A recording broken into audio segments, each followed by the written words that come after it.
Good afternoon, everybody. Bill Gaylord with the American Dream, and we are going to have a great segment today. We're going to go across the country into different markets and find out the facts that are going on in each different market and some of the best home selling tips out there. So the three guests that I have today, we have Terry Roach out of the Washington, D.C. area, just outside Northern Virginia. We have Adam Stark, who is in the Salt Lake City metro area, and we have Timmy Gabe, who is in the Las Vegas market. So welcome, guys. Thank you. Hi. Thank you. Nice to So I'm so excited to have you because every market is a little bit different.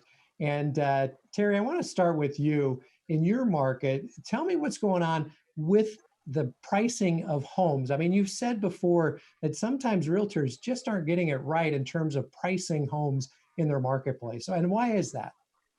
Yeah, particularly right now, I'll give you an example. Today, we just got the numbers for March that were announced publicly. Everybody on the news says, oh my God, March sales are actually down 8.5%. And so a home seller might think, oh my gosh, that's not good news for me. I probably shouldn't consider selling. What they failed to do, and it's no fault of their own, it's just they're not specialists in this. They have failed to look at the amount of sellers out there relative to the amount of buyers. Okay, so buyers are down 8%. What they didn't announce are sellers are down 27%. Matters is the list to sale ratio. That means there's actually less inventory right now chasing those buyers. So that's an ideal time to put your house on the market, but the news would have you believe the exact opposite because you've got a small soundbite. So a lot of realtors, a lot of home sellers are getting it wrong because, believe it or not, this is a good time to be on the market as far as the seller is concerned because you have less sellers to compete with. Less sellers to compete with. And what are you finding in your market, Adam? Are you finding the same type of thing? Are sellers hesitant to put them on the market because of the situation that's going on right now?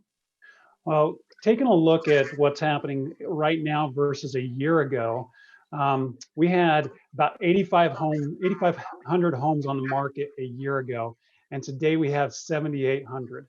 So we're not down that much. We're only down about 8% in total listing volume from a year ago to date.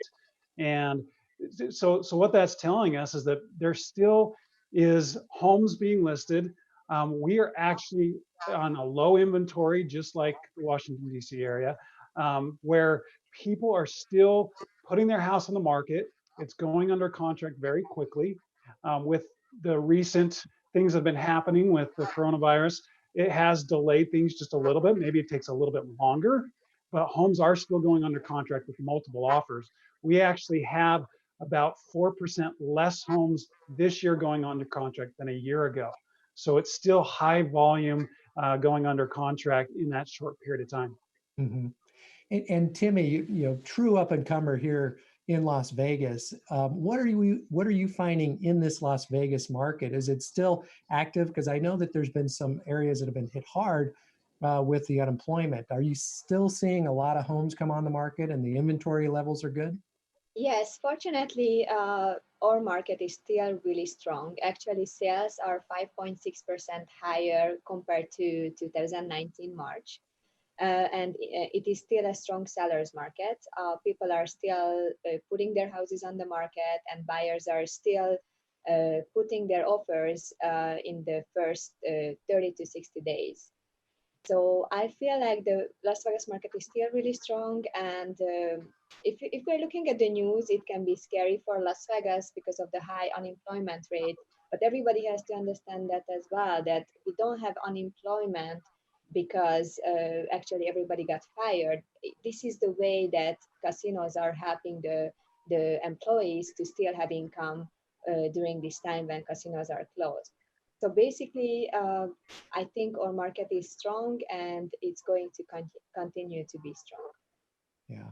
And Terry, I want to get back to you a little bit. You've got a radio show there, been on the air for many years, Inside Real Estate. You hear a lot. You've been called the realtor's realtor in the past.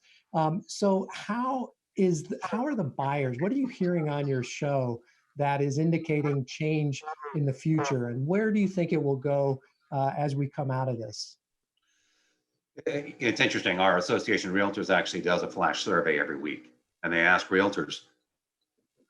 I think there's about 1,800 realtors they survey, and we report on that. And they say, how many buyers have you seen withdraw from the market temporarily and postpone positions versus? And we've seen about 30 to 50% of buyers at any given point in time, and 50 to 70% of sellers. And it isn't because they don't want to buy or don't want to sell. They're just like everybody out there, just don't know what's going to happen next. So the uncertainty is taking those buyers who have their elective purchases and put them aside for a brief amount of time. But as both Adam and Timmy are saying, there's plenty of activity out there. Most of the people calling in are just asking, is the market going to go down, going to go up, going to stay the same? They just don't know. And I'm happy to tell them it's the same.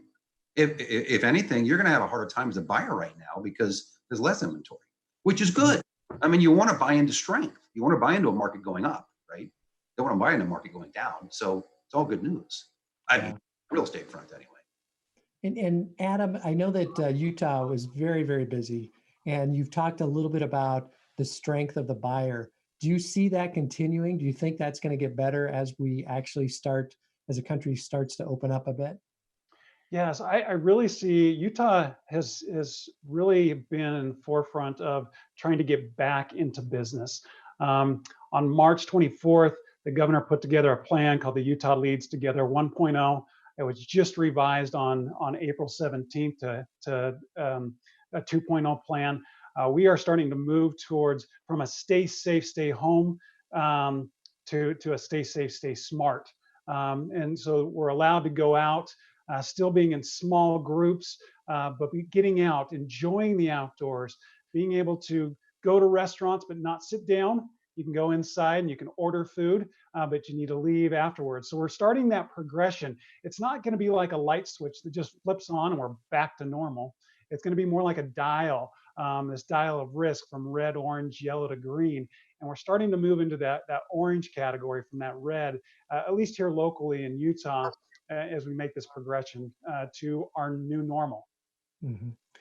And Timmy, I know that Las Vegas, with the casino industry, with the service industry, it's been hit hard. Do you believe that there will be more buyers that will be able to come back into play? And what opportunities do current buyers that have secure income can find in the marketplace right now? I do believe that employees, they're going to get back their jobs. Also, I do believe it will take some time because let's not forget that many of the casino workers, they depend on tourists and commission. So definitely they're going to make a little less income. So they might have to change their criteria a little bit, but there's still going to be strong buyers out there. Also, our big buyer base is from California, and in California, people are starting to come again, and people are starting to visit Las Vegas, requesting a lot of virtual tours, which I find a really, really helpful tool because you still can do the same sales and you still can tell them everything about the house during a virtual tour. And we do have a lot of remote buyers here in Las Vegas that they're coming here for a new job contract, and they wouldn't even look at the house until they get here. I have a buyer right now from Washington, and they're getting deployed here with the Army. And the first time they're going to see their home is when they're moving, and it has no connection with the coronavirus because that's the only way they can do. So we're really used to doing virtual tours and remote buyers on the Las Vegas market. So I feel like that we have a little bit of experience, so that helps us move forward. Well, I love how America adapts and the individuals adapt, and certainly all the online stuff that's happening. And I've got one more question. I'm going to go around the block. Quick answer to you. So Terry, let's start with you. Will values appreciate in your area in 2020 this year? Will they appreciate or go down? Median price. Great question. Of course, I'm speculating, but we have a lot of pent up demand right now. And once this second half of the year comes around, assuming everything gets resolved or gets to phase 2, phase 3, we're bracing for a rocking market. So yes, we do things. So you think they're going to go up? Okay. And then Adam, how about you? The median price, will it go up or down in the Salt Lake City area? Well, we've continued to see them go up. There's a shortage of houses. We have plenty of buyers. People are moving to the state. I believe it's going to continue to go up.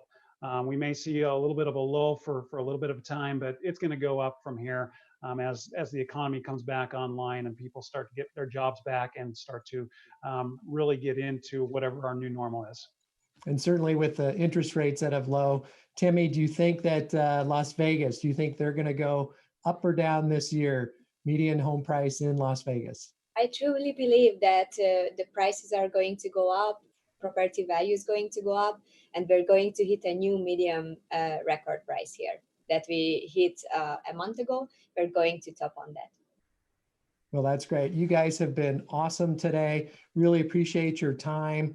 Great insight into your marketplace. It's always great to hear the positivity.